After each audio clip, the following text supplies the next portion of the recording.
நாள்தோறும் இந்த ஆட்சியில நடந்த ஆட்சியில பாலியல் வன்கொடுமை பத்திரிகை எதை திறந்தாலும் ஒரு பக்கம் இன்னைக்கு பாத்தீங்கன்னா பாலியல் வன்கொடுமை, போதை கலாச்சாரம், விலைவாசி ஏற்றம், இதையெல்லாம் நம்ம தலைவர்கள் பேசிட்டாங்க.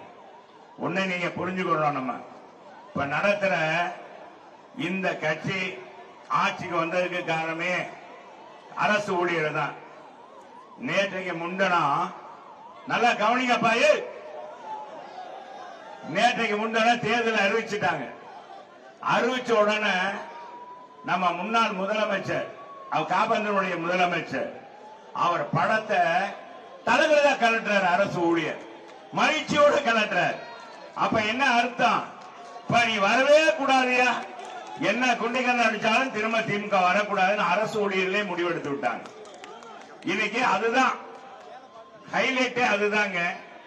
இன்னைக்கு தமிழ்நாட்டில் அரசு ஊழியர்கள், எந்த அரசு ஊழியர்கள் திமுக ஆட்சி வரணும்ன்றதுக்காக வாக்களித்தார்களோ அவர்களே இந்த ஆட்சி முடிய வேண்டும் என்று இன்னைக்கு மகிழ்ச்சியோடு கலட்டுறார்கள். அது மட்டுமல்ல, இந்த ஆட்சியை சொல்ல முடியாத அளவுக்கு இன்னைக்கு சட்ட ஒழுங்கு பிரச்சனை, எது எடுத்தாலும் ஏட்டிக்கு போட்டியாக பேசுவது. ஆனால் விளம்பரத்தில் மட்டும் திமுக மிஞ்ச எவராலும் முடியாது. இதுவரை தமிழகத்தில் நடந்த எத்தனையோ கட்சிகள் ஆட்சி செய்திருக்கிறது.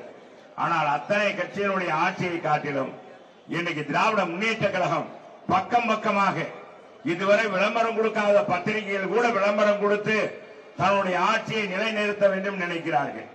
எது எப்படி இருந்தாலும் இந்த ஆட்சியை வீட்டுக்கு அனுப்புவதுதான் தேசிய ஜனநாயக கூட்டணியுடைய ஒரே நோக்கம். செய்வோமா? செய்வீர்களா? செய்வீர்களா? மீண்டும் திமுக கோட்டை பக்கமே வரக்கூடாது, செஞ்சால் கோட்டை பக்கமே வரக்கூடாது.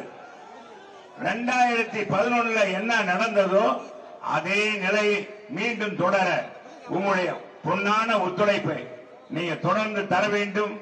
இன்று முதல் நமக்குள் கட்சிகள் கொள்கையில் மாறுபட்டாலும் இனத்தாலும் நாம் ஒரே மனத்தால் இந்த ஆட்சியை மாற்ற வேண்டும் என்ற ஒரே கொள்கை நோக்கத்தோடு நாம் ஒன்றுபடுவோம், வெற்றி பெறுவோம். நாளை வெற்றி சரித்திரம் கூறும் என்ற வகை நிப்படை தோற்கின் எப்படி வெல்லும், எவனாலும் நம் தேசிய ஜனநாயக கூட்டணியை வெல்ல முடியாது. மீண்டும் தமிழகத்துடைய முதலமைச்சராக புரட்சி தமிழர் எடப்பாடியார் ஏழை பங்காளன், விவசாயிகளின் தோழன், பாட்டாளி வர்க்கத்தின் அன்புக்கு மிகுந்த மரியாதைக்குரிய நம்பிக்கை நட்சத்திரம், மாணவர்களுடைய நம்பிக்கை நட்சத்திரம் நம்முடைய புரட்சி தமிழர் எடப்பாடியார் மீண்டும் கோட்டைக்கு வருவார், ஆட்சி அமைப்பார் என்பதை இந்த நேரத்திலே தெரிவித்து, அடுத்தபடியாக இந்த நிகழ்ச்சியுடைய சிறப்பு மிக்க தலைவர் நயினா நாகேந்திரன் அவர்கள் இப்பொழுது உங்களிடத்திலே உரை நிகழ்த்துவார். நல்ல கோஷம் போடுங்க.